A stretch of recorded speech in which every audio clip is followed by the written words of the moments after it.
Man dies for minutes, Jesus reveals 2040 prophecy, shocking NDE. It was supposed to be a normal evening for Ethan. The sun had just set, casting a golden hue over the horizon as he sat with his family in the small, cozy kitchen, talking about the usual things: work, the kids, the state of the world. Life, as it so often does, was predictable, a quiet cycle of routine and comfort. Little did he know, this night would unravel in a way that would change everything. Ethan's heart gave a sudden sharp lurch as the pain shot through his chest.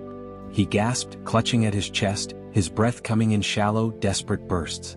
"Ethan?" his wife Sarah called out, her voice tinged with concern. But Ethan couldn't respond. His body betrayed him as he sank to the floor, the pain unbearable, radiating from his chest out to his limbs. The world around him began to blur. The air seemed to thicken, growing heavier with each passing second. Sarah screamed his name, but it was as though the sound was miles away. Ethan couldn't focus. The darkness was closing in around him, and he could hear the faintest whispers, voices on the edges of his consciousness. It was as if the world itself was collapsing, drowning out every sense, every perception. Then, just as quickly as it had started, everything went still. The pain gone. The suffocating weight of the world, gone. He couldn't breathe, but he didn't need to. He wasn't sure if he was alive, dead, or somewhere in between, but all that mattered was the deep, unshakable sense of peace that enveloped him. The darkness, which had felt so oppressive just moments before, was now replaced by a soft, comforting light that seemed to pulse with an energy all its own. For a moment Ethan didn't know where he was. His mind struggled to make sense of the shift, but the peace was undeniable. He felt as if he were floating, as if the very essence of his being had been lifted from the burdens of the world. He wanted to stay here in this place of serenity, but something else was pulling at him, something more urgent, something he couldn't ignore. And then, as if the fabric of reality had torn open before him, he was no longer alone. The light before him shifted, and standing in its center was a figure, bathed in a radiance that seemed to come from another realm. Ethan's breath caught in his chest as he recognized the figure. Its aura, its presence, was unmistakable. It was Jesus. Jesus stood there, watching him with a calm, knowing gaze. His expression was filled with an indescribable compassion, an understanding that transcended words. It wasn't just the figure of Jesus Ethan had heard about in church or seen in paintings. It was something more, something greater, a presence that seemed to encompass everything in the universe all at once. "Ethan," Jesus spoke, his voice resonating in Ethan's mind like a warm breeze. There was no anger in his tone, no judgment, only a deep, profound sense of love and peace. "I've been waiting for you." Ethan couldn't speak. He wanted to, but the words seemed to fail him. He could feel tears welling in his eyes, but it wasn't fear. No, it was something much deeper. It was the weight of everything, the understanding that he had come face to face with something far beyond his comprehension. Something divine. "Do not be afraid," Jesus continued, his voice soft but carrying an unshakable authority. "You are here for a reason, Ethan. A reason you will understand in time." Ethan opened his mouth to speak, but no words came out. He wanted to ask, wanted to understand what was happening, why he was here. Was this it? Had he died? Was this the afterlife? Was he about to face judgment for the life he had lived? Before he could form a thought, Jesus raised his hand gently, and a wave of warmth washed over Ethan, erasing every shred of doubt, every question, every worry. It was as though the very fabric of his being was being wrapped in comfort, a comfort that soothed his soul. "The time will come," Jesus said, his eyes filled with both compassion and a quiet sadness. "The time will come for you to return. But before you do, there is something I must show you." Ethan's heart skipped a beat. The serenity of the moment started to shift, and he suddenly felt an inexplicable urgency. "What do you mean? Where am I?" He tried to ask, but his voice faltered. "You are here to witness something," Jesus replied. "Something that will change everything." Before Ethan could respond, the light around him intensified, and the world began to shift again, twisting and warping before his eyes. He felt himself being drawn in like he was moving through a tunnel. No, not just a tunnel, but a vast expanse of time and space. Suddenly, everything stopped. Ethan stood on what felt like the edge of eternity, and before him unfolded a vision, one that sent a cold chill down his spine. The world as he knew it was beginning to unravel. He saw flashes of chaos, floods, fires, wars, pestilence. The images were stark, too vivid to ignore, too real to be just visions. It was as if the entire planet was on the brink of something catastrophic, something global in scale. People were fighting, cities were burning, and the very earth beneath them seemed to tremble in fear. And through it all he saw one unmistakable pattern: humanity was spiraling out of control. "This is what you must understand." Jesus' voice broke through the chaotic images, calm and sure. "The time is coming. Humanity must change. The end of this age will be upon you if the hearts of mankind do not turn back to the light." Ethan couldn't process it all, but one thing was clear: the destruction, the suffering, it wasn't just a possibility. It was inevitable if things didn't change. There was a prophecy unfolding before him, a glimpse of the future that was too real, too urgent to ignore. "The choice is made now," Jesus continued, his voice carrying the weight of all eternity, "will determine whether humanity ascends or falls. This is the warning I give you, Ethan. This is the message you must carry back." As quickly as the vision had begun, it started to fade. Ethan's heart raced. He couldn't comprehend it fully, but he knew it was real, too real to be dismissed as just a dream, a hallucination. And then, just as the light enveloped him once more, Jesus spoke again, his voice filled with both warning and hope. "Go back, Ethan. Tell them. Tell the world what you've seen. Tell them that the time to change is now." The light blazed and everything faded to white. Ethan gasped as he felt his consciousness ripped from the tranquil void and thrust back into his body. The light, the voice, and the overwhelming peace vanished in an instant, replaced by the crushing weight of reality. He lay on the cold kitchen floor, his wife's voice ringing in his ears. The sharp sensation of hands pressing against his chest jolted him, followed by the rhythm of CPR compressions forcing life back into his still heart. "Come on, Ethan." Sarah's voice cracked, filled with desperation. "Don't leave us." The distant hum of chaos returned, the muffled cries of his children, the wailing of sirens in the background, and the frantic commands of paramedics who had stormed into their home. But Ethan couldn't focus on any of it. His mind was reeling from what he had just witnessed. It was too vivid, too real to dismiss as a hallucination or the random firing of a dying brain. No, he had seen something far beyond his comprehension, something he was struggling to process. The vision wouldn't leave him. Images of destruction burned in his mind. The fires consuming cities, the oceans swallowing coastlines, the people screaming in desperation. The future, raw and unfiltered, had been etched into his soul, and the weight of it pressed down on him, suffocating. "Ethan, breathe." Sarah cried, and suddenly, air filled his lungs in a painful rush. His chest heaved as his body jerked upright, his eyes wide with terror. He coughed violently, his throat raw, and the room spun around him. He was alive. Somehow, against all odds, he had returned. The paramedics crowded around him, their voices a mix of concern and urgency. "Stay still, sir. You've been unresponsive for over 5 minutes. You need to go to the hospital."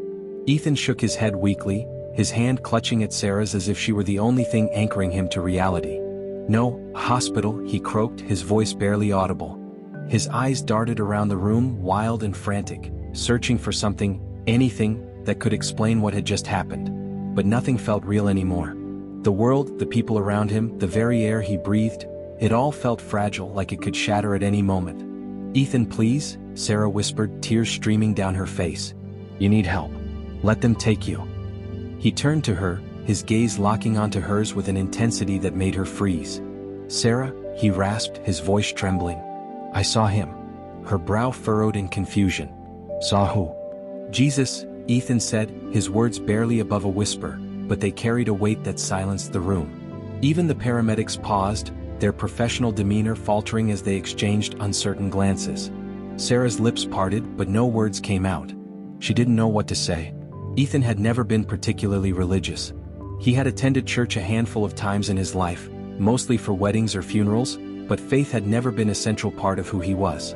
Yet now, as he sat there, trembling and pale, his eyes burned with a conviction she had never seen before. "I was gone," Ethan continued, his voice stronger now. "I was dead. But he brought me back. He showed me something, Sarah. Something I can't keep to myself." The paramedics hesitated, unsure of how to proceed. One of them leaned closer, placing a hand gently on Ethan's shoulder. "Sir, you've been through a traumatic event. It's normal to experience vivid dreams or hallucinations. But right now your health is our priority. Let us take you in for monitoring." "No?" Ethan's voice cracked, startling everyone. He struggled to his feet, wobbling but determined, pushing away their hands. "You don't understand. I saw the future. I saw what's coming. And it's worse than anything you can imagine." The room fell into an uneasy silence, the tension thick enough to cut with a knife. Ethan's words hung in the air, heavy and unsettling. His frantic demeanor only added to the confusion. Sarah reached out to steady him, her eyes filled with both fear and concern. "Ethan," she said softly, trying to calm him. "You've been through a lot. Maybe you just need to rest." "No, Sarah," he interrupted, his voice firm despite the tremor in his hands. "There's no time to rest. You didn't see what I saw. The world is heading for something catastrophic. And it's not just some distant future, it's happening soon. Too soon." He turned to the paramedics, his expression desperate. "Please, you have to believe me. What I saw, it wasn't just a vision. It was a warning." The paramedics exchanged uneasy glances. One of them, a younger man with kind eyes, stepped forward. "Sir, I understand you've been through something profound. Near-death experiences can feel very real, but this wasn't a feeling," Ethan snapped, his frustration boiling over. "It was real. I saw him. I spoke to him. He showed me the destruction, the chaos, the pain. It's coming. And if we don't change, if humanity doesn't change, it'll be too late." The room fell silent again, the weight of Ethan's words settling over everyone like a heavy cloud. Sarah's hand tightened on his arm, her face pale. "Ethan," she whispered, her voice trembling, "you're scaring me." Ethan looked at her, his eyes filled with anguish. "I'm scared too," he admitted, his voice breaking. "But we can't ignore this. I have to tell people. I have to make them understand." Sarah shook her head, tears streaming down her face. "What are you saying? That you're some kind of prophet now? That you saw the end of the world?" "I'm saying that what I saw wasn't just for me," Ethan replied, his voice steady despite the chaos in his mind. "It was for everyone. And if I don't share it, if I don't do something, then I've failed." The paramedics stepped in again, their professionalism returning as they tried to de-escalate the situation. "Sir," the younger paramedic said gently, "we really need to get you to a hospital. You've been through cardiac arrest and we need to make sure you're stable. Please." Ethan hesitated, his body trembling with the effort of standing. His mind raced, torn between the urgency of the vision and the reality of his weakened state. He looked at Sarah, at her tear-streaked face, and felt a pang of guilt. He had scared her, shaken her to her core, but he couldn't back down now. Not when so much was at stake. "Fine," he said finally, his voice barely above a whisper. "Take me. But this doesn't change anything. I have to share what I've seen. People need to know." The paramedics helped him onto the stretcher, their movements careful but efficient. As they wheeled him out of the house, Ethan's gaze drifted to the night sky. The stars seemed dimmer now, their light overshadowed by the weight of what he had witnessed. The images of the future burned in his mind, vivid and unrelenting. And through it all, one thought echoed louder than the rest. The time to act is now. Ethan's pulse hammered in his ears as the paramedics continued to work, their voices a blur around him.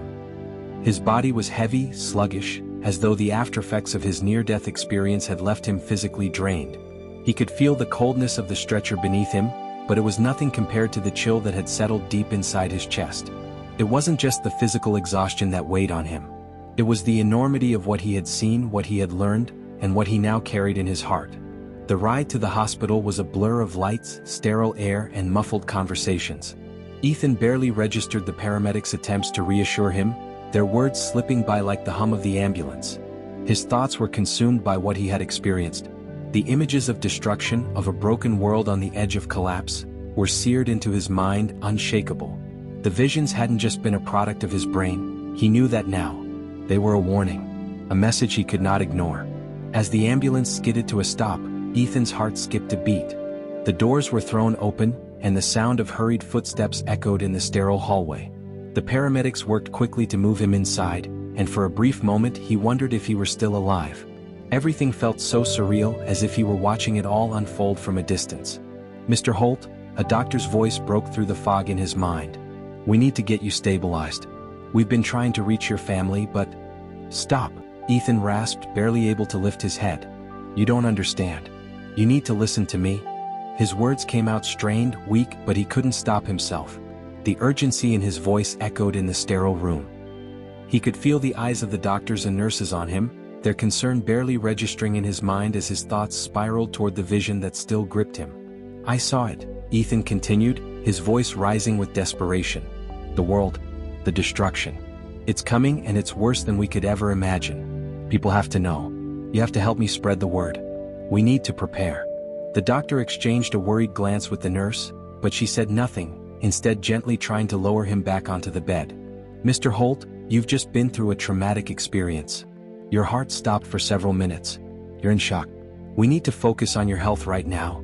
Ethan's breath hitched, his heart pounding in his chest once more. The hospital, the sterile white walls, the beeping monitors, it all felt so distant. He could feel the oppressive weight of the vision closing in on him, making it harder to think clearly. "No," he whispered urgently, his eyes wide with an unsettling intensity. "You don't understand. I saw the end. I saw what's coming." The doctor placed a hand on his shoulder, his tone gentle but firm. "Mr. Holt, please calm down. I know you're scared. The experience you went through can be overwhelming. But we need you to focus on recovery. We can talk later." "I don't need recovery," Ethan muttered, his voice barely a whisper. His mind was too far gone, too consumed by the prophecy, by the vision of the world breaking apart. He could still see it so clearly, the cities in flames, the floods sweeping away everything in their path, the people screaming helpless. There was no escaping it. He had been shown the truth, and it was burning through his mind like a wildfire, impossible to ignore. The nurses continued to move around him, adjusting the IVs, checking his vitals, but Ethan couldn't focus on anything but the vision. The weight of it all, the magnitude of what he had seen, pressed against his chest, suffocating him. How could they not understand? He had seen the future and it was dark. It was a future where humanity had failed, where the choices of the present would rip the world apart. "Ethan, please," Sarah's voice finally broke through the chaos of his thoughts. He hadn't realized she was there, standing at the door, her eyes wide with concern and confusion. She stepped into the room, rushing to his side, her hand shaking as she reached out to him. "Sarah," Ethan whispered, his voice hoarse. "You don't know what's coming. You need to listen to me. We don't have much time." She sat down beside him, her face pale, the weight of her worry evident in her eyes. "Ethan," she said, trying to keep her voice steady, "you've been through something traumatic. We'll talk about all of this later, okay? Just rest now. You're safe. You're back." But Ethan could feel the pull of the vision, the urgency that had taken root inside him. "I can't rest, Sarah," he said, his voice shaking. "I can't rest until you understand. The world, it's on the edge. It's all going to fall apart and no one is prepared. People need to hear what I've seen. They need to know what's coming." Sarah reached for his hand, her grip tight, her gaze searching his. "I know you're scared. But you need to focus on getting better first. We'll figure this out together, I promise. Please, Ethan, just focus on yourself right now." Ethan shook his head, his eyes wide with fear and disbelief. He could see the concern in Sarah's face, but it wasn't enough. His mind was too far gone. The prophecy, the warning, it was consuming him. The future was in flames and no one was prepared to stop it. He had to act, but he didn't know where to start. He was alone in this, his family didn't understand. The doctors didn't understand. The machines around him beeped steadily, but the sound was background noise to the relentless surge of anxiety and fear in his chest. The light from the vision had dimmed, but it hadn't gone away. Ethan was left with the stark realization that he had seen something few had ever glimpsed. A world broken, on the edge of collapse, and he couldn't just walk away from it. "I have to do something," he muttered under his breath, but it sounded so small in comparison to the enormity of what he had seen. He didn't know how, he didn't know when, but he knew the time for change had come. The future wasn't written yet, but it was close. And he would have to do whatever it took to make people listen. Ethan's thoughts spun like a whirlwind, the intensity of the vision still fresh in his mind. It felt as though the very fabric of reality had been torn open before him, and what he had seen, what he had learned, was now imprinted on his soul. The chaos, the destruction, the suffering, it all felt so real. But how could he make anyone believe him? He wasn't sure where to start. He couldn't just walk up to a crowd of people and tell them the world was about to end. They'd look at him like he was mad. As the night dragged on, Sarah sat beside him, her eyes never leaving his face, but her expression filled with concern and confusion. She kept telling him to rest, that he needed time to recover. But every time she said it, the words felt distant, almost irrelevant. He wasn't sure if he was ever going to be able to rest. Not after what he had seen. Not after feeling the weight of humanity's fate on his shoulders. The prophecy was too urgent, too important to ignore. The light he had felt in the vision, the warmth, the sense of understanding, had vanished, and in its place was a cold, gnawing emptiness. The world was spiraling toward disaster and no one knew it. The doctors had administered several rounds of tests, trying to check his vitals and assess the damage his heart had endured. Yet nothing seemed to matter to Ethan except the knowledge that the world as they knew it would soon be gone. He was determined to find a way to get people to listen, but every time he thought about how to begin, the weight of it all felt too heavy to bear. When Sarah stepped out of the room to take a call from her mother, Ethan was left alone with his thoughts. He stared up at the ceiling, the sound of the machines beeping steadily in the background. His mind raced with conflicting emotions. Guilt, confusion, fear, and an overwhelming sense of helplessness. What could he possibly do with this knowledge? Was he supposed to be the messenger? How could he carry the burden of this terrifying vision, knowing that no one would believe him? He wasn't even sure if he believed it himself, but it was undeniable. He had seen it. It wasn't just a dream. It wasn't a product of his dying brain. It was a warning, a prophecy. Ethan closed his eyes, trying to clear his mind, but the images came rushing back. The flames, the waves, the floodwaters swallowing entire cities. People running, screaming for safety, only to be overtaken by the chaos. It had been more than just destruction. It had been the unraveling of society itself. People fighting each other, tearing one another apart over the scraps of a broken world. It had been terrifying. And yet, there was something even more unsettling about it, something that made his skin crawl with unease. It was the way everything had felt like it was happening too soon. The devastation wasn't something that would take decades to unfold. It was something that was coming in the next few years, maybe even months. The prophecy Jesus had shown him wasn't vague. It was clear. The world was on the precipice of destruction, and the clock was ticking. Sarah returned a few minutes later, her face pale, but her worry for him hadn't subsided. She tried to give him a reassuring smile, but Ethan saw right through it. He could see the cracks in her calm demeanor, the way her hands trembled ever so slightly when she touched his arm. "How are you feeling?" she asked softly, sitting down beside him again. Her voice was gentle, as if trying to break through the wall of tension that had built between them. "I don't know how I feel," Ethan replied, his voice hoarse. He looked at her, his eyes wide with the urgency of his words. "I saw it, Sarah. I saw what's coming. I can't just sit here and do nothing." Sarah's eyes softened, but there was still that underlying hesitation in her gaze. "I know you're scared, but you need to rest. The doctors are worried about you. You've been through something traumatic and it's normal to feel confused." "No," Ethan said, his voice cutting through the room like a knife. He could feel his pulse quickening. "This isn't just confusion. I didn't imagine it. I was there. I saw it, Sarah. The future. The destruction. It's coming and we have to warn people. We have to do something." Her face crumpled with a mixture of concern and confusion. She opened her mouth to speak, but she hesitated, unsure of how to comfort him or respond to what he was saying. Ethan wasn't sure he expected her to believe him, but the urgency in his words was real. He had seen it. There was no denying it. The silence hung between them for what felt like an eternity. Mark could feel the weight of the conversation hanging in the air, suffocating them both. He wanted her to understand, but how could he explain something that seemed so impossible?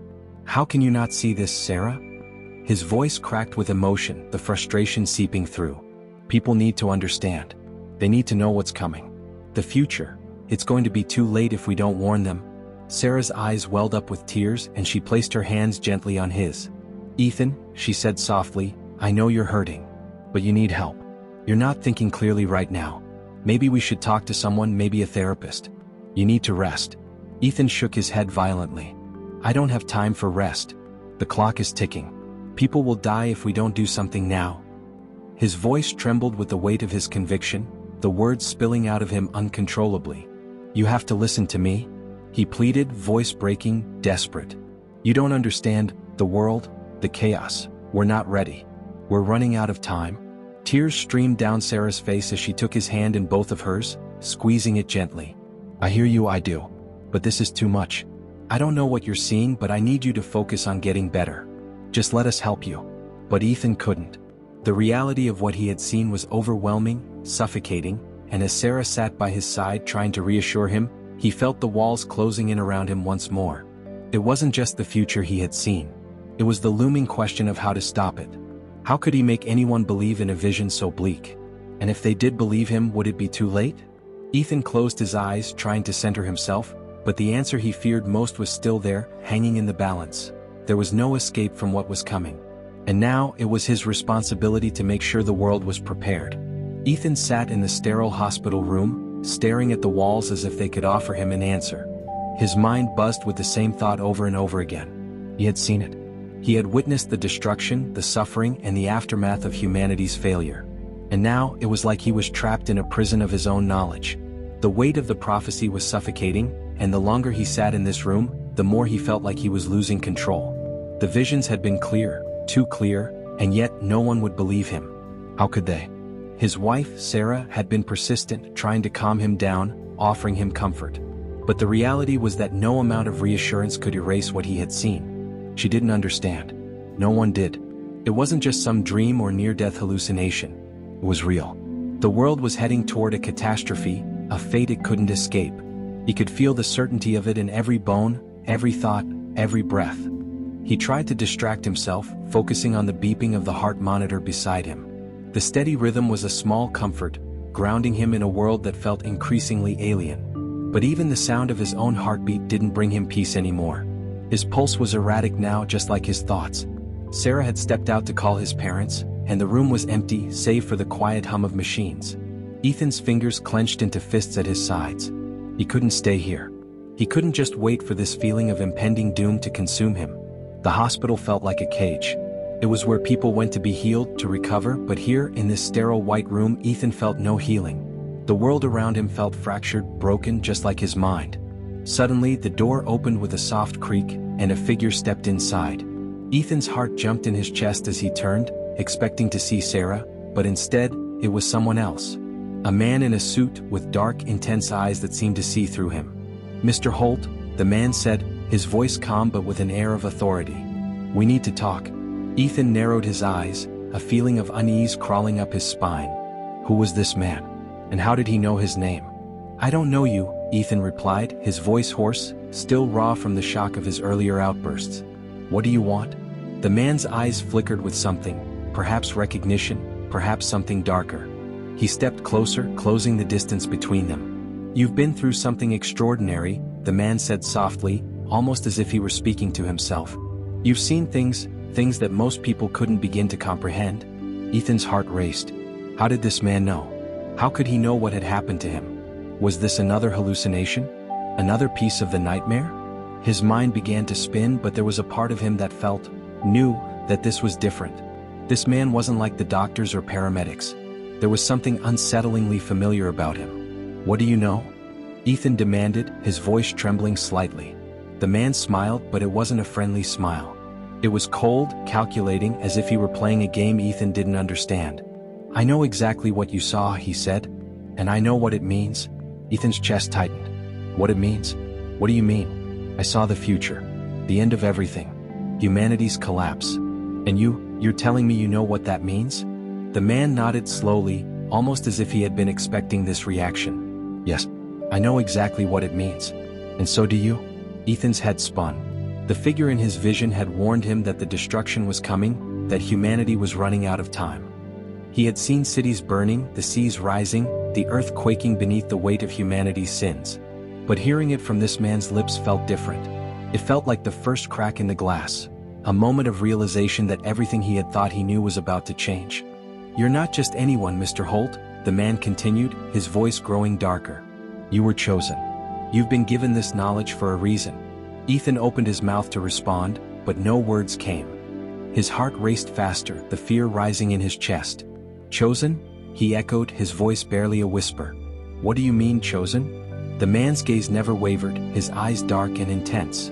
"You are the messenger," he said. "The one who must carry this warning to the world." Ethan recoiled. "What? No, I'm not a messenger. I'm just a man who—" "You've seen it," the man interrupted. "You've seen what will happen. The future is already in motion, but you have been given the chance to change it. To warn the world." Ethan's head spun. This couldn't be happening. He had barely managed to comprehend the visions in his mind, let alone figure out how to use them. And now, this stranger was telling him that he was the one who had to act? Oh, what was he supposed to do with this knowledge? What could one man possibly do? "You think I have the power to stop this?" Ethan asked, his voice barely containing the edge of panic. "You saw what I saw. The city's burning. People dying. It's already happening. What am I supposed to do about it?" The man took a deep breath, and for a moment, his cold expression softened, just a fraction. "You may not believe it, Mr. Holt," but you've been given a purpose. You were meant to witness what's coming so that you can change it. But you have to move quickly. Ethan felt a wave of nausea hit him. I don't understand, he muttered. How am I supposed to stop something like this? How am I supposed to stop the end of everything? The man leaned forward, his voice low and serious. You don't have to stop it all at once. You have to start with the small things. But you must warn the right people. People with power. People who can make a difference. Mark's chest tightened with fear. The weight of the man's words felt like a mountain pressing against him. He couldn't stop this. How could he? He was just a man who had been given a glimpse of the end of the world. But what did that mean for him? What was he supposed to do with that kind of knowledge? The man stood and took a step back, his dark eyes never leaving Ethan's face. The time to act is now, he said cryptically. You can change the course of the future, but you need to make the decision. Will you carry the burden of this prophecy, or will you let it consume you? As the man walked toward the door, Ethan's mind reeled with the enormity of what was being asked of him. He had already seen the destruction, the chaos, but could he truly make a difference? Could one person really alter the course of fate? Before the man left, he turned back, his gaze unwavering. Remember, Ethan, he said, his voice cold and final. You may have seen the future, but it is not yet written. With that, the door clicked shut and Ethan was left alone, his heart pounding in his chest.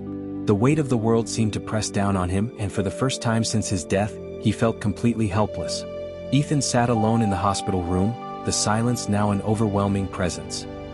He hadn't moved since the stranger left, his body frozen with indecision. His mind kept replaying the man's words, each one echoing in his skull like a constant, unrelenting drumbeat. You're the messenger, he had said. You've been chosen to warn the world.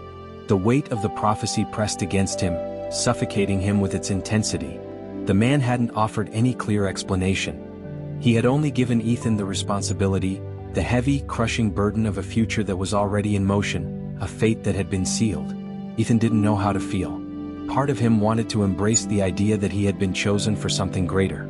Part of him feared it. He didn't want to be the one to stop the inevitable, to try and save a world that seemed so far gone. Who was he to stop it? What power did he have to change anything? He could still hear the man's voice in his head, the time to act is now.